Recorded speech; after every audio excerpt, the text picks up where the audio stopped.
The Jeon Tower cast its shadow over downtown Seattle like a crown no one had earned the right to challenge.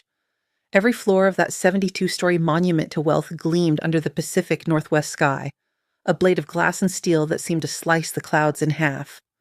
Marvella Hutchins had walked past it every day for 3 years, on her way to the breakfast diner where she pulled the morning shift.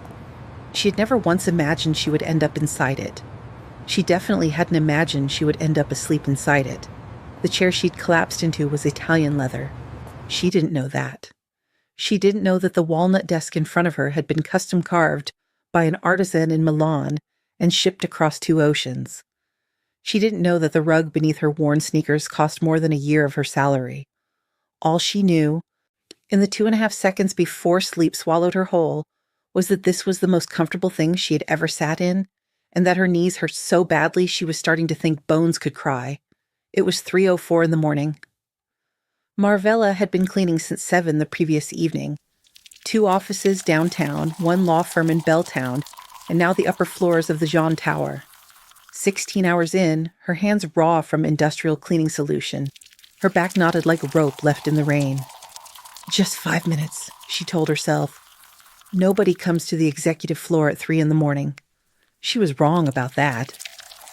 At 3:31 a.m., the private elevator on the 65th floor opened without a sound. Jeon Siwon stepped out into the darkness of his executive suite. At 6 feet 2 inches, he filled the doorway like punctuation at the end of a sentence. Final, unavoidable. He reached for the light panel, the room flooded with light, and there she was. A woman asleep in his chair behind his desk, her head tilted back, her cleaning cart abandoned 4 feet away. Mop handles leaned against the side table like fallen soldiers. A bucket of gray water sat too close to the custom rug. His jaw tightened. His head of security, a former Army Ranger named Prescott, materialized at his shoulder the way trained men do, silently and suddenly. "Sir, I'll have her removed immediately." "No." Siwon's voice was barely above a whisper. The word had ice in it. "Leave her?" Prescott stared at him. Everyone on Siwon's team understood his obsession with hygiene, with order, with absolute control of his environment. Fear the man had once dismissed an entire catering company mid-event because one of their servers sneezed without covering his mouth. He had his office sanitized twice a day. He wore thin latex gloves to sign documents. And now he was standing over a stranger sleeping in his $40,000 chair and telling his security team to stand down. "Sir," Prescott said carefully. Siwon was already reaching for his phone. "Get me the direct line for whoever runs Pinnacle Property Services. The owner. Personal cell. I don't care what time it is." He paused. "Then get everyone out of this room." Prescott hesitated for exactly 1 second. "Yes, sir." "And Prescott." Siwon's dark eyes hadn't left the sleeping woman once. "Bring me something long. A ruler, a pointer. Something I can use from a distance." Prescott didn't ask why. He never asked why. 2 minutes later, the elevator doors sealed shut behind the last security guard, and Jeon Siwon stood alone in his executive suite, holding a 24-inch wooden ruler, watching a cleaning woman sleep like she'd made peace with the world. His face was unreadable. His movements were controlled, deliberate, terrifying in their precision as he crossed the room. He stopped beside the chair, raised the ruler, and pressed the flat edge gently against her forearm. "Wake up. Welcome to Afro-Korean Mafia Stories. If you're new here, hit that subscribe button and tell us where you're watching from. Now tell me would make the most powerful man in Seattle stand over a stranger with a ruler instead of simply having her removed? And why, when Marvella Hutchins finally opened her eyes to find him towering over her, did something shift in Jeon Siwon's expression that none of his employees had ever seen before? To understand that, we have to go back 4 days earlier. The smell of antiseptic had become so familiar to Marvella that she barely noticed it anymore. She noticed the sound instead, the low mechanical beeping of the heart monitor, steady and relentless, marking time like it was the only thing in the hospital that believed her grandmother Ruth Ann was still fighting. Ruth Ann Hutchins had raised Marvella from the age of 6, after her parents died in a car accident on I-90 on a February evening, that Marvella could still see every time she closed her eyes. Ruth Ann had been a cafeteria worker, a church organist, a neighborhood grandmother to everyone on their block, and the only person in Marvella's life who had never once made her feel like a burden.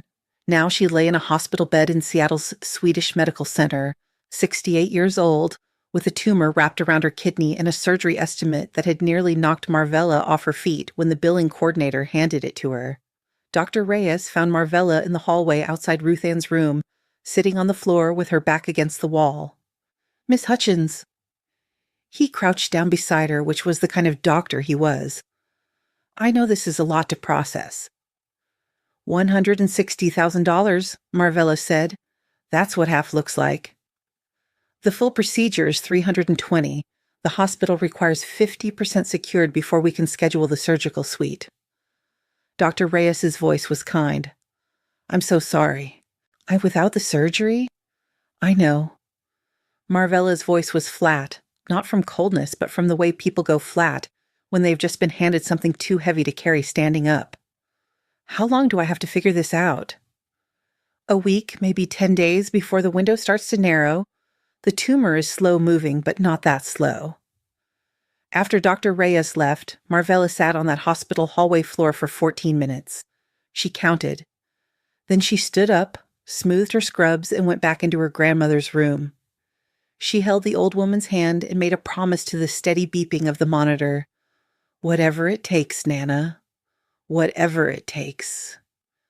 Marvella's closest friend, a woman named Tatum Carroll who she'd known since 7th grade, found her the next morning at the diner during her break, sitting in the back booth with a calculator app open and her face doing something complicated. "Talk," Tatum said, sliding in across from her. Marvella told her. Tatum was quiet for a long moment. She turned her coffee mug around in circles. Then she said, "Okay, how much are you clearing a month right now?" 1,800, give or take. 3 jobs. 3 jobs and you're making 1,800. It's expensive to breathe in the city, Tatum." "I know." Tatum set her mug down. "But listen, my brother Marcus works for a commercial cleaning company that does all the high-end corporate buildings in the business district. They pay differently than what you're making." "How differently?" "He said they start at 27 an hour, 32 for premium accounts. And there's always overtime because these corporate clients want their offices serviced at weird hours, late nights, early mornings." Marvella's mind was already running numbers. 32 an hour. Overtime rates on top of that. If she could stack that with the diner shift. "What's the company?" "Pinnacle Property Services." Tatum slid her phone across the table with the website pulled up. "They're picky about who they hire. References, background checks, the whole thing. But Marcus says if you get onto one of the premium accounts, the money is serious." "How do I get on a premium account?" "You survive long enough for them to trust you. Then you ask." Marvella looked at her friend. "Text me your brother's number." "Already did." Tatum reached across the table and covered Marvella's hand with hers. "You're going to figure this out. But you always figure things out." "Whatever it takes," Marvella thought again as she walked back to her station. Whatever it takes. She was hired by Pinnacle Property Services 11 days later. The orientation was held in a beige conference room that smelled like old carpet and fluorescent light. Marvella sat between a retired postal worker named Gerald, who kept cracking his knuckles, and a nursing student working nights to cover her tuition. At the front of the room, a compact businesslike woman named Director Foss ran through a PowerPoint with the practiced efficiency of someone who had given this exact presentation 40 times. Pinnacle maintains contracts with 47 of Seattle's most prestigious corporate tenants, she said. Our clients expect precision. They expect discretion. Above all, they expect invisibility. So you are not there. You don't exist. When they arrive in the morning, all they know is that everything is perfect. Someone raised their hand. What does premium account mean? Director Foss clicked to the next slide. A building filled the screen, the John Tower, all glass and ambition, piercing the skyline. It means this. She let the image settle before continuing. Jeon Siwon is the founder and sole owner of John Global Holdings, real estate, technology, private equity, and 3 other divisions I can't pronounce correctly, even after 2 years. He is one of the wealthiest men in the Pacific Northwest, and by most estimates, in the country. He owns this building and 14 others. He is also, Director Foss paused deliberately, our most demanding client. How demanding? Gerald asked. In the last 18 months, I've lost 11 staff members to the Jeon account. 2 of them didn't even make it through the first week. One woman handed in her badge mid-shift and walked out without saying a word. Director Foss was not smiling. Mr. John has cataloged standards for his floors that I will distribute as a printed manual. That manual is 43 pages long. Nervous laughter. I'm not being humorous.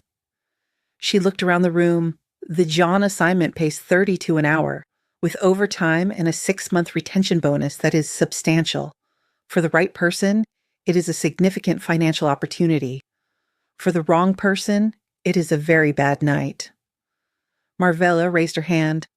What's the bonus? $3,000 paid at the 6-month mark. Provided you have received no formal infractions. The room went quiet in the specific way rooms go quiet when numbers land on people who need them. How do we get on that rotation? Marvella asked. Director Foss studied her across the conference room. You earn it. You work the standard accounts without incident for 2 weeks minimum. Then we talk. I'd like to talk at the end of 2 weeks, then. You don't even know what you're agreeing to. I know what I need the money for. Marvella's voice was steady, her hands folded on the table. I'll do whatever the job asks. Director Foss held her gaze for a moment. Then she clicked to the next slide. Standard rotation starts tomorrow. Night shift, floors 12 through 24. Don't be late.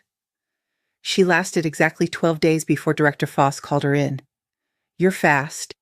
You're thorough. And I've had 2 building managers specifically compliment your work. Foss set down her pen. That doesn't happen. Thank you. Don't thank me. I'm about to do something I'll probably regret. Foss leaned back. 3 people quit the John account last week. One of them was my best worker. I'm short-staffed on the upper floors, and I need someone tonight. I'll take it. I haven't told you what it involves. You told me enough at orientation. Foss studied her the way people study a thing they're not sure will hold. Your shift would run midnight to 7 a.m. Floors 58 through 65. Solo. Mr. John does not allow multiple staff in his personal workspace simultaneously. Understood. He has an internal reporting system. If anything is out of place when he arrives, I hear about it within the hour. Foss tapped the thick manual on her desk. Read this before tonight, all of it. Marvella took the manual. It was heavier than she expected. I'll have it memorized by 11. She did. Standing outside the John Tower at 11:51 p.m., Marvella craned her neck back until the top of the building disappeared into low cloud. The lobby behind the glass panels was all marble and curated light, the kind of interior design that says money not by being loud, but by being so calm, it makes you feel poor just looking at it. She pushed through the revolving door. The security desk was staffed by a black man in his 60s, with silver temples and reading glasses perched on his nose. His name tag said Warren. He looked up, and something in his expression shifted into what Marvella could only describe as sympathetic. A cleaning crew? Yes, sir. Marvella Hutchins, first shift on the John floors. Warren let out a slow breath, the kind people let out when they're about to tell you something you don't want to hear. You read the manual? Cover to cover. There's a difference between reading it and living inside it. He stood, reached for a key card and a laminated badge. Mr. Jeon is not in the building tonight, which is good news for you on your first shift. Service elevators around the corner. You've got floors 58 through 65. The 65th is his personal executive suite. Leave it for last and be careful with everything in there. He hesitated. And I mean everything. What happens if I make a mistake? Warren looked at her over his glasses. You won't get a warning. By 2 a.m., Marvella understood the warning in a way reading had not prepared her for. when the John floors were immaculate before she touched them. Cleaning them was less like cleaning and more like archaeology, searching for imperfections that barely existed, trying to meet a standard that felt less like a professional expectation and more like a philosophical position. Every surface she touched felt like evidence. The glass walls reflected her own face back at her in triplicate. She moved through floors 58 through 64 with painstaking care, logging each task in the required app as she completed it. Books arranged with mathematical precision, glassware positioned at exact angles. Even the charging cables on the executive conference table were coiled in specific directions and secured with identical clips. This man controlled everything within his orbit. That much was obvious. By the time Marvella reached the 65th floor, like the executive suite, it was nearly 3 a.m., and her body was running on something that wasn't quite energy anymore. It was the biological equivalent of a car rolling downhill with no gas, still moving, but not under its own power. The suite was extraordinary. Floor-to-ceiling windows faced Puget Sound, the water dark and glittering below. The desk was dark walnut, vast and uncluttered. Real paintings on the walls, she could tell from the texture, the slight imperfections only actual brushwork produces. A standing bookshelf held titles organized by height and subject, with color-coded tabs on the shelves that she did not dare touch. And in the center of the room, behind the desk, a leather executive chair that looked like it had been designed specifically to make whoever sat in it feel like they had finally arrived. Marvella knew the manual said never to sit in client furniture. She also knew she had been awake for 21 hours. Just for a moment, she told herself. Just to catch my breath. Nobody is coming at 3 a.m. She sank into the chair. It received her like something that had been waiting. The leather was impossibly soft, the lumbar support positioned perfectly as if it had been calibrated for her spine specifically. She closed her eyes, just for a moment. Something pressed against her forearm. Marvella's eyes opened to find Jeon Siwon standing over her. She had a half-second of confusion, the particular blurriness of someone dragged from deep sleep into an impossible situation. And then her brain caught up with her eyes and her entire body jolted upright. She scrambled out of the chair and caught herself against the edge of the desk. "I'm so sorry. I was just... You fell asleep." His voice was low and precise, each word placed like a stone in a wall. "In my chair, in my office, while you were supposed to be working." Up close, he was younger than she'd expected, mid-30s, with angular features and eyes so dark they absorbed light rather than reflecting it. He wore a suit at 3:30 in the morning like it was the most natural thing in the world. He was holding a wooden ruler at his side. "Mr. Jeon, I understand. I'll go. You'll stop talking." He walked around the desk slowly, giving her a wide berth, and reached for the phone on his desk. "You're terminated. Prescott will walk you out." The word hit Marvella like a physical impact. Terminated. The Jeon account. The $32 an hour. The retention bonus. The math she had been running for 2 weeks. The math that meant her grandmother's surgery. That meant Ruth Ann making it to her 69th birthday. "Please." The word came out before she could stop it. "Please, Mr. Jeon, I need this job. My grandmother is sick. She has a tumor and the surgery is... Everyone who works night shifts has a reason they're working night shifts." He lifted the phone. "Yours doesn't change what happened."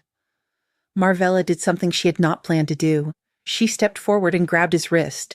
The moment her fingers closed around his skin, something happened that neither of them could immediately explain. It wasn't pain. It wasn't static. It was electricity, warm and moving, like a current that ran from his skin into her hand and up her entire arm and straight through the center of her chest. She let go instantly, startled by the sensation, and stepped back. Jeon Siwon recoiled with such force that his elbow struck the desk lamp behind him. It toppled off the edge, struck the corner of the wastebasket, ricocheted once, and landed on the marble floor. The base cracked clean off. The shade crumpled. Silence. Marvella stared at the ruined lamp. Jeon Siwon stared at his wrist, the exact patch of skin her fingers had touched, with an expression she couldn't read. Not anger. Something stranger than anger. That lamp, he said slowly, was designed by a Danish artist and produced in a run of 12. It is not replaceable. Marvella's legs felt like they belonged to someone else. I'll pay for it. With what? He was still looking at his wrist. At your hourly rate? I'll figure it out. He finally looked up at her, and his eyes were doing something she hadn't seen from him yet. Calculating, yes, but also searching. Like he was trying to solve an equation that had just produced an unexpected result. You'll work it off, he said, not a question. I'm dismissing my household staff for an extended period. Chef, 2 housekeepers, personal assistant. You'll replace them. He was already reaching for a secondary phone. 12 hours a day, 6 days a week. At your current rate, the debt clears in 18 months. Marvella stared at him. You want me to be your servant. I want you to repay a debt you created. I'm not doing that. The words came from somewhere solid inside her. I'd rather get sued. She turned, grabbed her cleaning cart, and walked straight to the service elevator. She pressed the button. She didn't look back. She made it to the lobby, through the revolving door, and 3 blocks south before her phone rang. Unknown number. She almost didn't answer.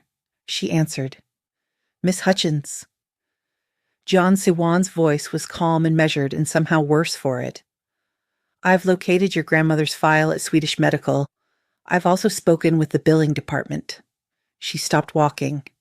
You had no right? I've paid the balance in full, all of it. The street tilted under her feet. $320,000, he continued. Clear tonight. Your grandmother is being scheduled for surgery first thing Thursday morning. A pause. You're welcome. You can't just... I already did. Which means you now owe me $320,000 in addition to the lamp. His voice didn't change in texture or temperature. The offer stands. 12 hours a day, 6 days a week, 32 an hour applied to the debt. At that rate, you'll be free in approximately 2 years. You will receive no payment during that period. It will all apply directly to the balance. Another pause, shorter this time. Alternatively, I begin collection proceedings tomorrow morning and your grandmother's surgery gets entangled in the legal process, which will take considerably longer than 2 years to resolve. Marvella stood on a Seattle sidewalk at 4 a.m. with the cold coming off the sound and the weight of a debt she hadn't agreed to crushing the air out of her lungs. You trapped me, she said. I gave your grandmother her life. His voice was final. Be at my penthouse at 6 a.m. The address is being texted to you now. Don't be late. The line went dead. Marvella looked at the skyline. At the top of the Jeon Tower, the executive suite glowed like a lantern. 2 years, she thought. 2 years of her life. She walked to the hospital. She pressed her forehead against the glass of her grandmother's room and watched Ruth Ann breathing, slow and steady and alive. Whatever it takes. Jeon Siwon's penthouse occupied the top 2 floors of a building in Capitol Hill with a view of Lake Union that on clear days looked like someone had laid a mirror between the hills. Marvella stood outside at 5:54 a.m. with a bag lunch she'd packed at 4:30, her feet already aching from the previous night, and a determination so stripped of feeling it had become something closer to bare wire. The elevator went straight up. No stops. The doors opened directly into the penthouse. She had expected something cold. She had not expected something this cold. Everything was white or chrome or glass. The furniture looked like it had been placed by someone using a laser level. The art on the walls, and there was a great deal of it, was all angles and controlled emotion. Throw pillows on the living room sofa were positioned with what appeared to be intentional geometric precision. Not a single throw had actually been thrown. The kitchen, which was larger than her apartment, showed no evidence of a human being ever having cooked in it. You're 6 minutes early. She turned. Jeon Siwon stood in a doorway she hadn't noticed. See, in workout clothes that looked like they cost more than her car payment, a towel around his neck. He'd been exercising. He looked unfairly good. She cataloged this information and filed it under irrelevant. I thought early was better than late. Early is disruptive. His dark eyes moved across her in a single assessment. There's a schedule on the kitchen counter. Follow it exactly. I have calls from 7 a.m. Don't interrupt unless the building is on fire. He disappeared through another door. Marvella found the schedule. It was laminated. 6 a.m. Breakfast preparation. 2 soft-boiled eggs, 6 minutes 30 seconds from boil. Multigrain toast, unbuttered. Green tea, 175 degrees Fahrenheit, 3-minute steep. Fresh cut fruit, no melons. 7 a.m., serve breakfast. Dining table, north placement. Utensils 1.5 inches from plate edge. On teacup handle at 4 o'clock position. The list continued for 6 more pages. Marvella stood in the kitchen at 6:03 a.m. and began. The eggs were not her best work. She'd never timed a soft-boiled egg in her life, and her first attempt came out hard. She started again. The second attempt was closer. The toast was fine. The tea she watched with the intensity of someone diffusing something. She carried the tray to the dining table at 7:02 a.m. Siwon was already seated, reading from a tablet, wearing a dark suit that probably cost more than Ruth Ann's hospital stay. He didn't look up when she set the plate down. She positioned everything per the schedule. Utensils, teacup, fruit bowl. She stepped back. He looked at the eggs, his jaw moved slightly. These are overcooked. By how much? 45 seconds. The yolk should flow. This one won't. I'll adjust tomorrow. Adjust tonight. Watch a tutorial this afternoon during your break. There are 11 million results for soft-boiled eggs on YouTube. He picked up his fork. The tea is correct. He took a sip. Something in his expression shifted. Not warmth exactly, but the absence of the tension that had been there a moment before. The temperature is exactly right, he said. Whatever you did, repeat it identically. It was the closest thing to a compliment she'd heard from him. She decided not to read anything into it. The morning folded into a series of tasks so specific they bordered on ceremony. She cleaned the kitchen with the provided solution in the provided sequence. She vacuumed the living room in straight parallel lines, rerouting when she overlapped. She organized the pantry in the manner specified, which was alphabetical by category, then by brand within category. She dusted the bookshelves without disturbing the arrangement, which was by author, then by publication date within each author, then by edition year within each publication date. By noon, she had started to understand that the order in this apartment was not about cleanliness. It was about something else. Something that felt more urgent than aesthetics. She was eating her packed lunch on a kitchen stool during her 30-minute break when she felt his presence before she heard him. Is that a drive-through sandwich? She looked up. Siwon stood in the kitchen doorway, looking at her lunch with the expression of someone encountering an artifact from an unfamiliar culture. Yes. Why? Because it's what I brought. He walked to the refrigerator and opened it. Marvella watched him pull out smoked salmon, a container of herbed cream cheese, dark rye bread, cucumber, and something leafy she didn't recognize. There's no reason to eat that when there's actual food available. Your food is for you. Mine is what I packed. You work here. What's in my kitchen is available to you during your shifts. He was already building something on a cutting board with the efficiency of a person who had done this before. A functioning employee requires functioning nutrition. That's a very clinical way to say you're making me a sandwich. He didn't answer. He slid the finished plate across the counter to her.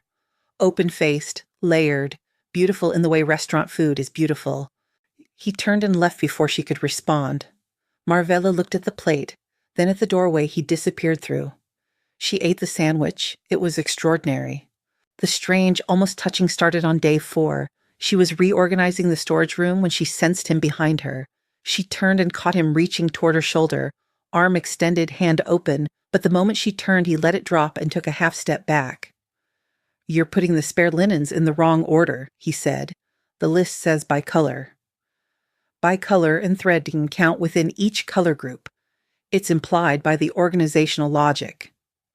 Nothing about thread count is implied. They stared at each other. He left. It happened again the next afternoon. She was in the hallway rehooking a wall piece that had gone fractionally crooked, and she caught him in her peripheral vision, standing 3 feet behind her, one hand halfway extended like he'd been about to tap her on the shoulder, and thought better of it at the last second.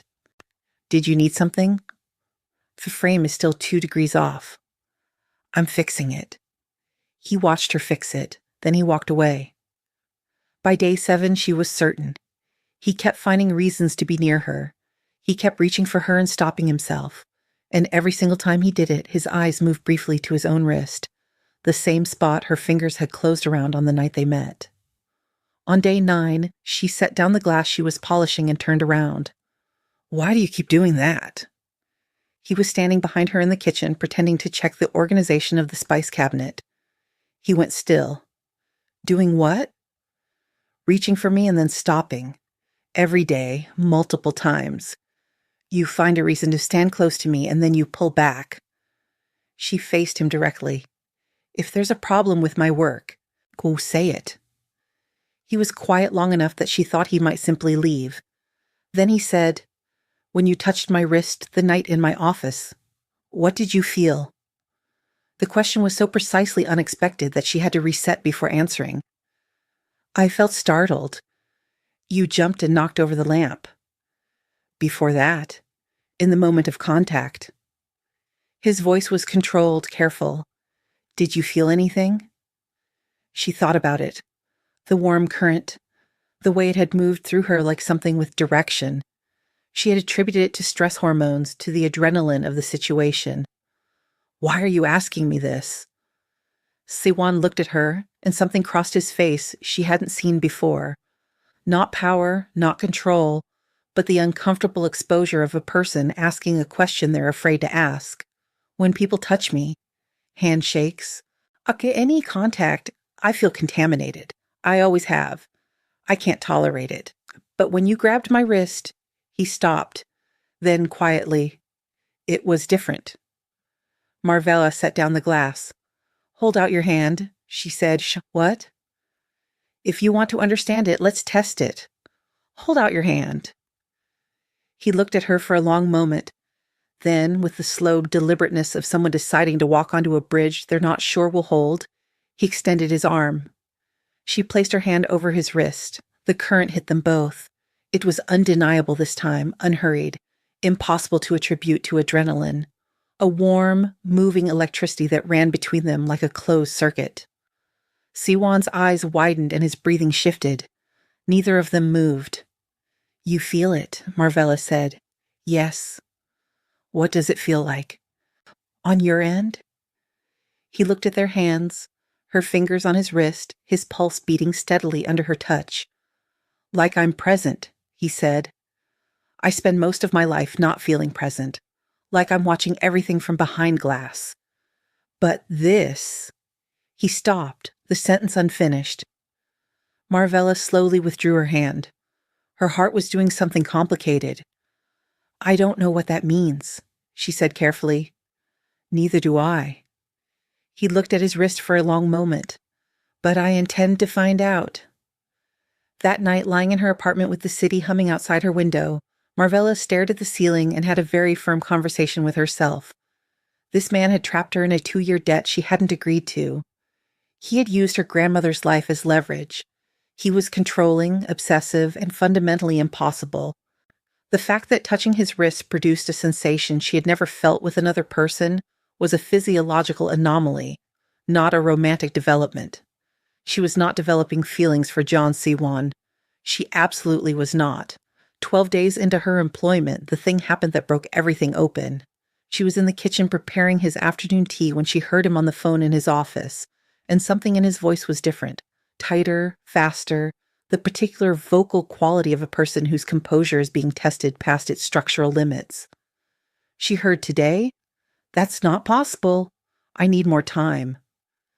And then silence, and then footsteps. He appeared in the kitchen doorway, and for the first time since she'd met him, Jeon Siwon looked rattled. "The building board is doing their annual walkthrough. In 90 minutes. "Okay." She measured tea carefully. That's a problem because the master bedroom.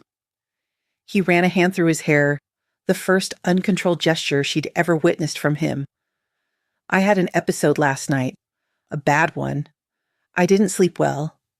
The room is, he exhaled. It's not presentable. Let me see it.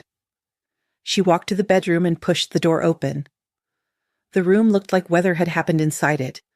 Blankets knotted on the floor, pillows scattered, the nightstand lamp on its side, books swept from the shelf. One of the blackout curtains had been torn halfway from its rod, hanging at an angle that told a story she didn't need the words to understand. This wasn't mess. This was aftermath. What happened? She asked, turning to find him standing in the doorway behind her, his face carrying the particular expression of someone waiting to be judged. I have nightmares, he said flatly.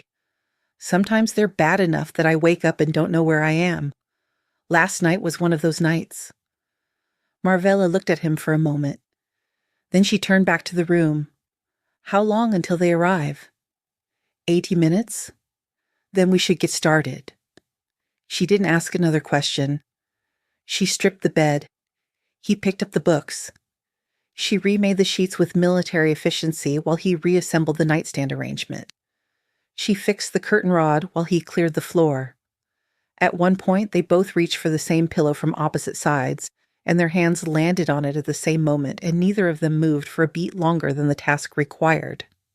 Thank you, he said. His voice was low and unguarded. You can thank me when the walkthrough is over, she said. They finished with 11 minutes to spare.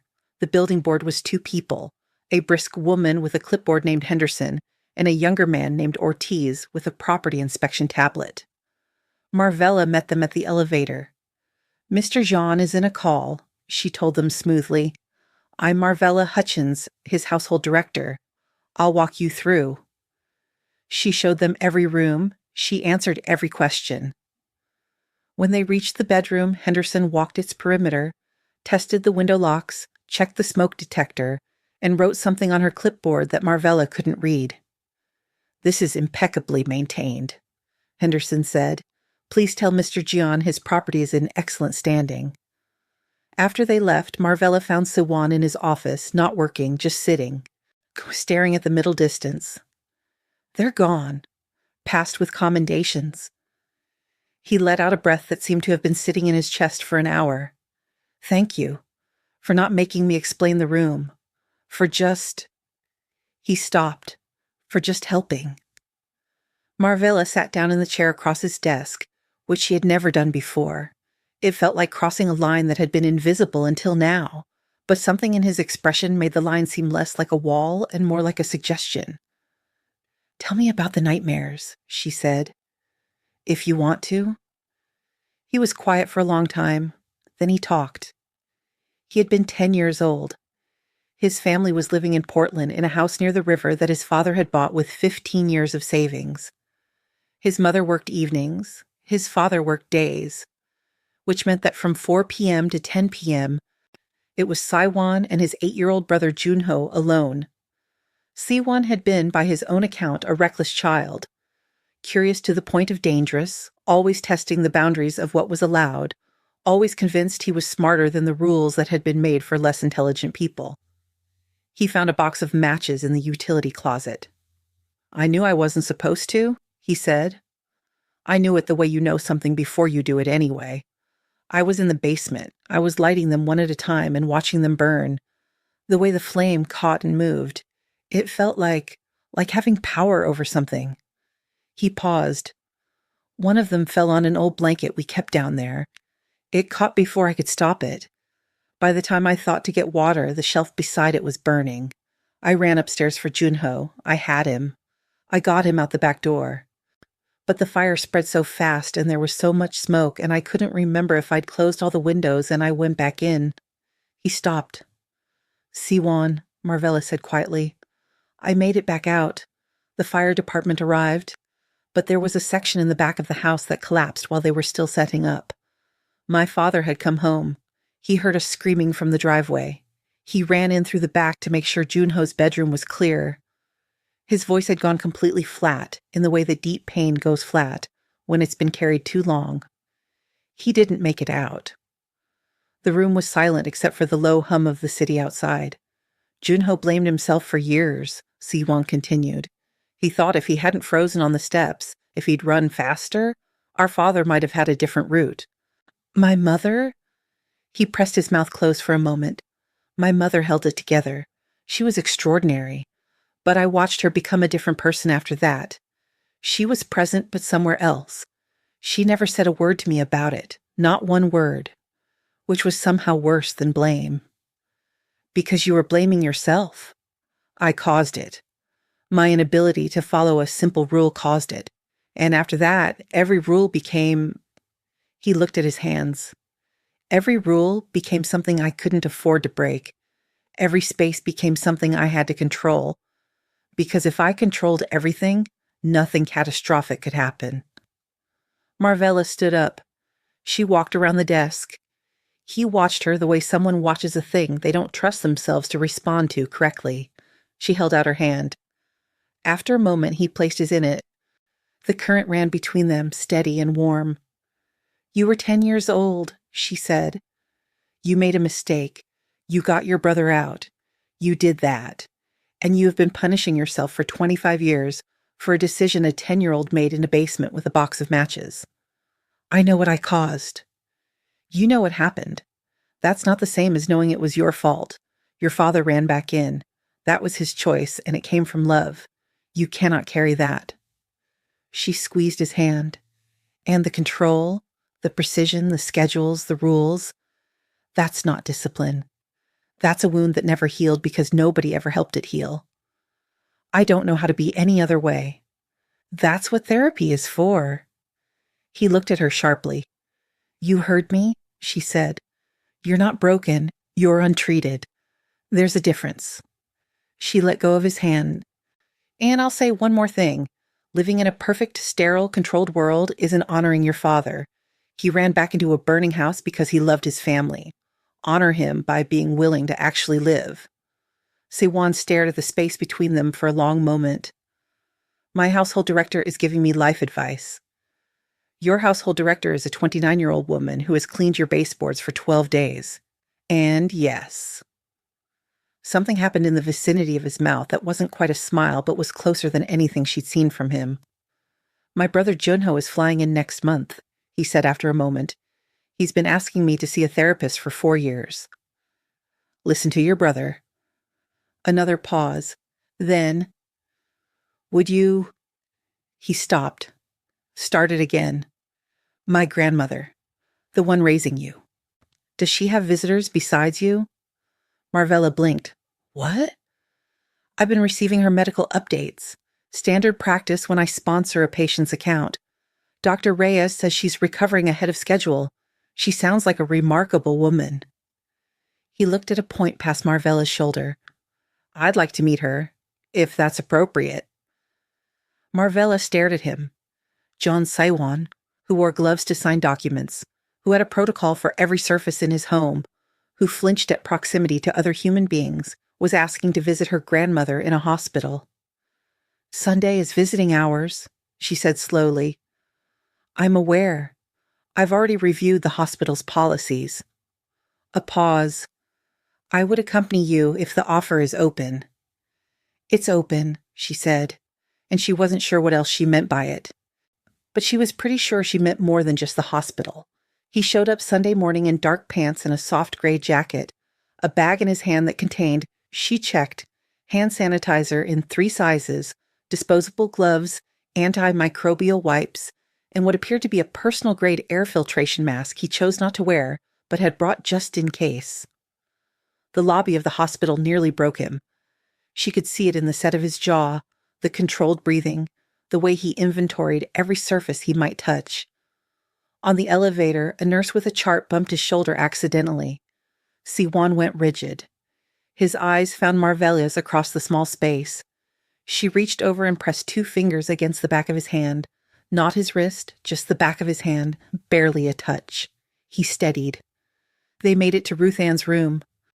Ruth Ann Hutchins was 68 years old, recovering from major surgery, and she took one look at Jeon Siwon standing in her doorway, holding a bag of sanitary supplies and wearing the expression of a man walking into his own execution, and her eyes went bright with something that was equal parts amusement and calculation. "You must be the one who paid my hospital bill," she said. Her voice was still weak from the surgery, but it had all of its original authority. "Yes, ma'am. Jeon Siwon." He nodded, his gloved hands at his sides. "It's an honor to meet you, Mrs. Hutchins." "Is it?" She looked at Marvella. "Baby, step outside for a minute." "Nana, I'll be fine. I just had my chest opened up. I'm not dead." She waved a hand. "Go get me a Jell-O from the cart down the hall." Marvella went. She stood in the hallway for 10 minutes, watching the closed door. When she came back, Ruth Ann and Siwon were talking quietly. Ruth Ann's eyes were still sharp. Siwon's posture had changed, slightly but noticeably. Less armor. She handed her grandmother the Jell-O and settled into the chair beside the bed. "He told me about the arrangement," Ruth Ann said. Marvella set her jaw. "Nana, I know." Ruth Ann's gaze moved to Siwon with something complicated in it. "And I'm going to say what I would say to any person who used my granddaughter's love for me as a negotiating tactic." Siwon met her eyes. "You need to release her from that contract," Ruth Ann said. "Tonight, before you leave this room." "Nana, the debt." "The debt was never real, baby." Ruth Ann's voice was gentle but immovable. "This man paid my bills because he wanted to keep you close. Not because he needed the money back." She looked at Siwon. "Am I wrong?" A long silence. "No," Siwon said quietly. "You're not wrong." Marvella stared at him. "The lamp was $70, he said. "I told you it was irreplaceable. I used the billing dispute as leverage because—" He stopped. "Because I wanted to understand what I felt when you touched me, and I was afraid that if I simply asked you to stay, you wouldn't." The room was very quiet. "That's the most honest thing you've said to me," Marvella said slowly. "I'm aware." He looked at Ruth Ann. "You're right. The contract is released. Effective immediately. The medical debt is forgiven outright. No conditions." Ruth Ann studied him for a long moment. "And what do you want in return?" "I'd like to find out if what I feel when she's around is something real." He said it plainly, without decoration. "I'm not good at this. I understand that. I have things I need to work on that I've been avoiding for 25 years, but I'd like to try, if she's willing." Ruth Ann looked at Marvella. Marvella looked at her lap. "What do you want, baby?" Ruth Ann asked. The honest answer was that Marvella didn't entirely know yet, but she knew that for the past 12 days, the apartment she'd been assigned to clean had felt more like a home than any house she'd ever lived in. And she knew that the man sitting across from her grandmother with a bag of sanitizing supplies in his hands, who had driven an hour in a car service to sit in a room that triggered his anxiety because he wanted to meet the woman who raised her, that man was not who she thought he was when she woke up to a ruler pressed against her arm. "I need time," she said. "That's fair," Siwon said. "And you need therapy. An actual therapist, not medication management. Junho has a recommendation. Call Junho tonight." Ruth Ann settled back against her pillows with the satisfied expression of a woman who had just watched something fall into place. "Now," she said, picking up her Jell-O, "somebody explained to me why a lamp costs $70, but this man told my granddaughter it was irreplaceable." 3 days later, Marvella had been thinking for 3 days when she took the elevator back up to the penthouse. He'd meant what he said about the contract. It was signed, notarized, and delivered to her by courier 2 hours after she left the hospital. The debt was gone. The choice was entirely hers. She found the penthouse in a state she had never seen it, and she realized, looking at the dishes in the sink and the jacket over the back of the chair, that a person living alone in a sterile, controlled environment without their routines or their staff or their reasons to maintain order looks very small, very human, very tired. She found him in the living room, and she told him her conditions. Therapy. Not as punishment, but as healing. Dating like normal people. Honesty even when it was inconvenient. No more manufactured crises to keep her nearby. He agreed to all of it without hesitation. She took his hand. They stood there for a long moment, the current flowing between them the way it always did, warm and certain. And then the lobby intercom buzzed. Siwon frowned slightly and pressed the speaker. "I'm not expecting anyone." The building concierge's voice was careful. "Sir, there's a woman downstairs. She says she's—" A pause. "She says she's your mother. She says she needs to see you. She says she's been trying to reach you for 3 weeks. Another pause. "She says she saw the news coverage of the gala last month. She says she saw you. She says you look just like your father did at your age." The room went very still. Marvella watched Siwon's face do something she had never seen it do. All the control, all the composure, all the carefully engineered order he maintained, it cracked. Just a single fracture running from his jaw to his eyes, but she saw it. A flash of the 10-year-old boy who had lost his father, and then, without quite understanding how, also lost his mother. The intercom crackled. "Sir, what would you like me to tell her?" Siwon stood completely still for 10 full seconds. Then he pressed the button. "Send her up." He looked at Marvella. She looked at him. Outside the floor-to-ceiling windows, Seattle glittered in the early evening light like it didn't know that something enormous was about to happen. She tightened her hand around his. He let her. What Siwon's mother says when those elevator doors open, and what she reveals about the night of the fire that Siwon has never known, will change everything you think you understand about this story. Stay with us. This is only the beginning. Not every cage looks like a cage. Jeon Siwon built his with order, precision, and control. He called it discipline. He called it standards. But what he was really doing was standing guard over a wound so old he'd forgotten it was a wound at all. He just thought it was who he was. And Marvella Hutchins walked 3 buses in 16 hours into a night shift and fell asleep in the wrong chair. And somehow, that was the beginning of both of them finding their way out. Here is what this story is really about. The people who need healing the most are often the ones who have the least practice asking for it. The person behind all the control and the schedules and the rules and the gloves, that person is still there.